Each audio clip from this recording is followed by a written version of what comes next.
Imagine this, the grid has gone down. The convenience of flicking a switch or turning a knob to cook is no longer at your disposal. What now? There's a certain comfort we take for granted in our everyday lives. The ability to cook our meals at the turn of a knob or the press of a button is one of those comforts. But what if one day that comfort disappears? What if the grid goes down, and the electricity we so heavily rely on vanishes? Suddenly the simple act of cooking becomes a daunting task. Without electricity, our refrigerators stop working, leading to food spoilage. Our electric stoves become nothing more than a slab of metal.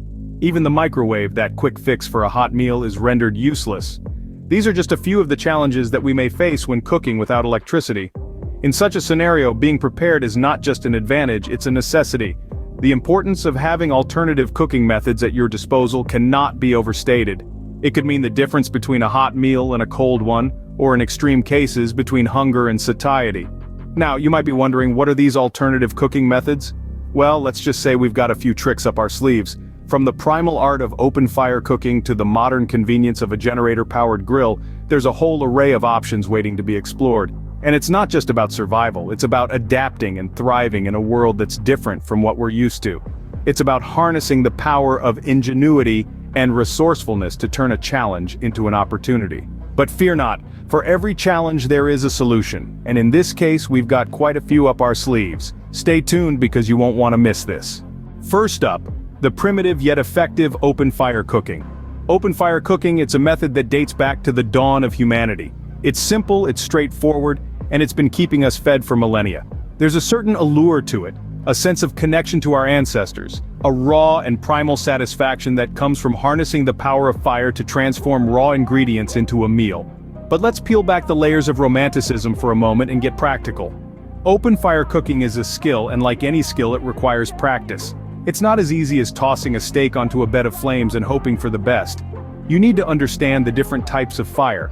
A high, hot flame for searing, a bed of glowing coals for slow cooking, and everything in between. And it's not just about the fire, it's about the tools too. A sturdy cast iron pan, a reliable grill grate, and a good set of tongs can be your best friends when you're cooking over an open fire. But remember, these tools can become incredibly hot, so always handle them with care and use protective gear when necessary. Now let's talk safety. You're dealing with fire after all. Always ensure you have a means to extinguish the fire quickly. Keep a bucket of water or a fire extinguisher handy. Never leave a fire unattended, and always make sure it's fully extinguished before you leave the area. And remember, the ashes can remain hot for hours, so be mindful of where you step. There are some downsides, of course. Open fire cooking can be challenging in wet or windy conditions. It can be time-consuming, and it requires a constant supply of fuel. But the benefits, the flavor, the experience, they can often outweigh the challenges. So, if you find yourself without the modern conveniences of a stove or a microwave, don't despair.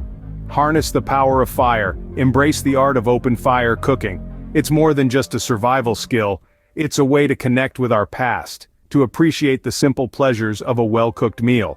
Open fire cooking, it's not just about survival, it's about embracing our roots. Before we dive into our next method, how about a little break with a prepper's joke? Now, you might wonder, why don't preppers ever play hide and seek? Well, the answer is simple. They always find themselves stuck at home. And speaking of homes, did you hear about the prepper who built his house from scratch? When his friends asked him why, he said, "I just wanted to make sure it has all the home comforts. You know, 4 walls, a roof, and a year's supply of canned beans in the basement." Alright, I know we're here for serious business. But a little humor never hurt anyone. If you've enjoyed this little interlude, you're gonna love what's coming next. So, don't forget to hit that subscribe button and join us on our channel. Prepping for tomorrow. We've got loads more survival tips, tricks, and yes, even a few more jokes up our sleeve. Now let's get back to our survival cooking methods. Next on the list, BBQing and using generators to power grills. When the grid goes down and your usual cooking methods are inaccessible, the humble BBQ can come to your rescue. This method of cooking is as old as time, yet as modern as you want it to be. BBQing is a versatile approach that can be as simple as a metal grate over an open fire, or as complex as a gas-powered grill, depending on what you have at your disposal. The beauty of BBQing lies in its adaptability. Whether you're grilling up a simple meal of corn and hot dogs or going gourmet with a perfectly seared steak, BBQing allows you to make the most of whatever food you have on hand. The flavors imbued by the smoke are hard to replicate, giving your meals that extra edge of deliciousness that can be a comfort in challenging times. However, BBQing does come with its own set of challenges. You have to manage your fuel source carefully, whether it's charcoal, wood, or propane. The weather can also play a significant role. A sudden rainstorm could douse your fire, so it's important to have a backup plan. Now let's talk about generators. A generator can be a game changer in a grid-down situation. It gives you the ability to power an electric grill, providing a more predictable and controlled cooking environment. With a generator, you're less dependent on the weather, and can cook indoors if necessary, which can be a significant advantage in adverse conditions. However, generators aren't without their drawbacks. They require fuel, which can be a scarce resource in a survival situation. They also produce noise, which could attract unwanted attention. So, it's a balancing act between the convenience they offer and the potential drawbacks. When using a generator, safety should be your top priority. Never operate it indoors or in an enclosed space due to the risk of carbon monoxide poisoning. Always make sure it's properly grounded, and be mindful of the load you're putting on it. Whether you're using a BBQ or a generator-powered grill, the key is to be resourceful and adaptable. Practice different methods before you need to rely on them. Understand your equipment, know its limitations, and always have a backup plan. BBQs and generators, the modern-day survivalist's best friends. Last but not least, let's talk about propane griddles and wood stoves. These two methods offer a reliable and efficient way to cook when the grid goes down.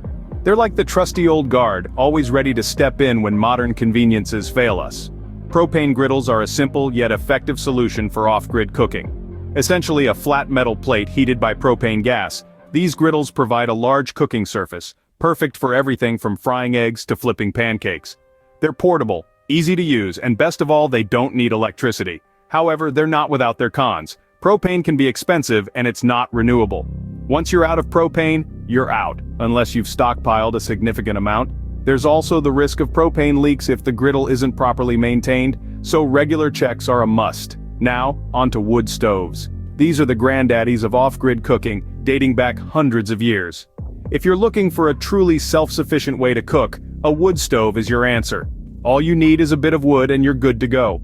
Wood stoves are versatile, capable of both cooking and heating. They can handle anything from boiling water to slow roasting a joint of meat. And there's something undeniably satisfying about cooking on a wood stove, isn't there? It's like stepping back in time, reconnecting with a simpler way of life. But with the good comes the not so good. Wood stoves require a constant supply of wood, which can be a challenge in certain environments. They also need regular maintenance to prevent buildup of creosote, a flammable byproduct of wood combustion. And remember, a wood stove is not just a cooking tool, it's a fire hazard. Always follow proper safety measures. Whether you choose a propane griddle or a wood stove, both methods offer a way to cook when the grid goes down. They each have their pros and cons, and what works best for you will depend on your specific circumstances and resources. Always remember to plan ahead, stock up on necessary supplies, and above all, stay safe. Propane griddles and wood stoves, old school methods for a new age crisis. So there you have it, folks. Cooking without the grid isn't so far-fetched, is it? We've explored open fire cooking, barbecuing, using generators for grills, propane griddles, and even wood stoves. Each method is unique and has its own advantages. We'd love to hear your thoughts and experiences. Have you tried any of these methods? What worked for you? What didn't? Your insights can enlighten us all. Remember, being prepared is half the victory. So stay ready, stay safe, and keep prepping for tomorrow.